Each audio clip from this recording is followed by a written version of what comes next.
बिस्मिल्लाहि वस्सलातु वस्सलामु अला रसूलिल्लाह। क्या ओहदे के लिए अपने आप को पेश करना दुरुस्त है?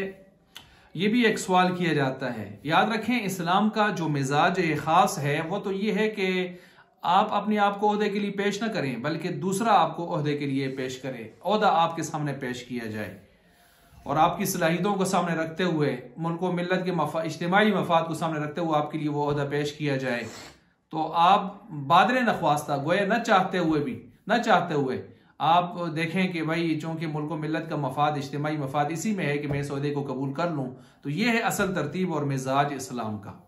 लेकिन यहाँ इस मिजाज के हवाले से ये बातें भी ज़रा ज़हन नशीन फरमा लें। मसलन आप अलैहिस्सलाम भी खुद डिमांड करने वालों को जो है वो ओहदे नहीं देते थे, ठीक है, एक बात। दूसरा, हजरत महदी जब तशरीफ लाएंगे रज़ी अल्लाह तआला अन्हु, जब वो तशरीफ लाएंगे तो उस वक्त भी देखें वो खुद नहीं आके अपने कमांड संभालेंगे और दावेदारी जाहिर करेंगे इमामत की, बल्कि उनको लोग आमादा करेंगे इस तरफ और वो आमादा होकर आएंगे इस तरफ। इसी तरह आप देखें हदीस में जैसे आता है कि जो आदमी अपने आप को ओहदे के लिए पेश करता है गोया कि उसने कुंद छुरी से अपने आप को ज़बह करने के लिए पेश किया ना, जैसे कोई। और जो आदमी अपने आप को पेश नहीं करता बल्कि उसको लोग पेश करते हैं उसके सामने ओहदा और उसको मनाते हैं, तो ऐसा आदमी के लिए अल्लाह ताला आसमान से फरिश्ते उतारते हैं जो उसकी कदम बकदर अल्लाह ताला की तरफ से मदद और नुसरत और ताउन का सिलसिला अल्लाह ताला कायम फरमाते हैं इनके जरिए से।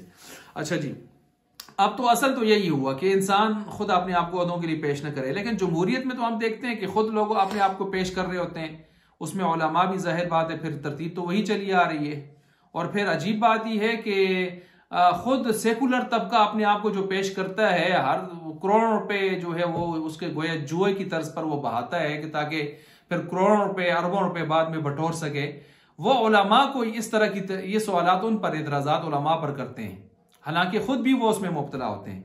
तो जवाब ये है इसका कि असल तरतीब तो मिजाज वही है जो बयान हुआ, लेकिन अगर कहीं मैदान खाली नजर आए और अल्लाह ताला ने खुदादाद सलाहियतें अल्लाह ताला की तरफ से आपको मिली हुई हों और आप समझते हो कि अगर आप इस मैदान में नहीं आएंगे तो शायद मुल्क और मिल्लत को नुकसान होगा, अल्लाह ताला ने आपको बड़ी सलाहियतों से नवाजा है, तो आप आते हैं मैदान में। क्यों आते हैं? ताकि दीन का तहफ़्फ़ुज़ भी हो जाए, दीन और मुल्क का, और साथ साथ उसकी तरक्की का सिलसिला भी कायम हो जाए। इसके लिए आप अपने आप को पेश करते हैं, तो ये बिल्कुल जायज़ है। अब इसकी चंद मिसालें मैं आपको पेश करता हूँ।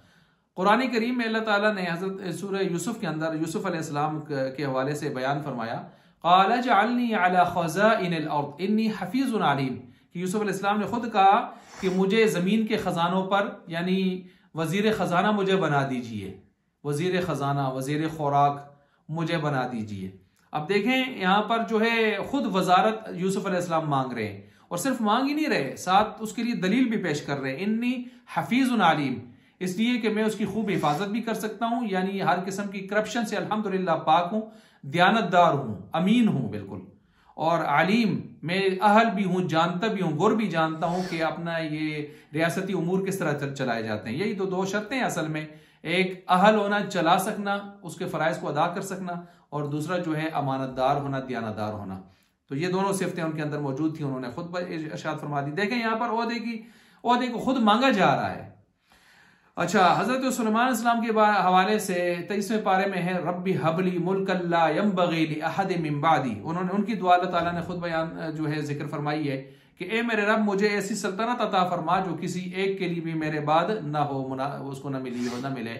यानी ऐसी अल्लाह ताला की तरफ से उनको सल्तनत उन्होंने मांगी। यहाँ भी देखें सल्तनत खुद मांगी जा रही है, और अल्लाह ताला ने दोनों की दुआओं को कुरान करीम के अंदर दोनों की इल्तिजाओं और दुआओं को नकल फरमाया और कोई तरदीद भी नहीं फरमाई। इसी तरह नंबर 3, आप अलैहिस्सलाम को अल्लाह ताला खुद फरमा रहे हैं, कुल कह दीजिए, और रब्बी अदखिलनी मुदखला सिद्क़िन व अखरिजनी मुखरज सिद्क़िन वजअलनी मिन लदुनका सुल्तानन नसीरा।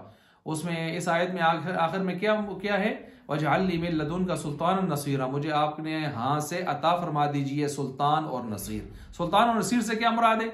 अगर आप देखें मुफस्सिरीन ने लिखा है ऐसे मुराद है हुक्मरानी, रियासती क़ुव्वत। ये खुद अल्लाह ताला फरमा रहे हैं, मुझसे मांगिए आप दुआ में।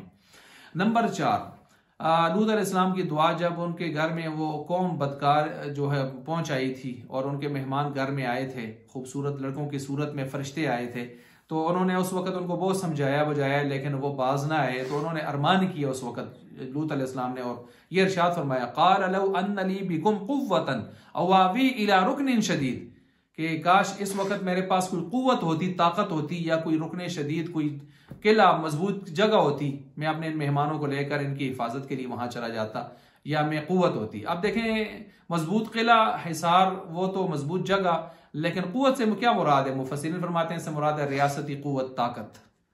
تو دیکھیں یہاں پر یہ چیزیں قرآن کریم میں اہل علم فرماتے ہیں 27 سے زیادہ آیات ایسی ہیں جو ریاستی اور سیاسی قوت کو بیان فرما رہی ہیں، ریاستی اور سیاسی نظام کو بیان فرما رہی ہیں، اور سینکڑوں ہزاروں احادیث ایسی ہیں جو اس موضوع کو، روایات اور آثار ایسے ہیں، احادیث اور آثار ایسی ہیں ہزاروں کہ جو نظام ریاست اور سیاست کو بیان کر رہی ہیں۔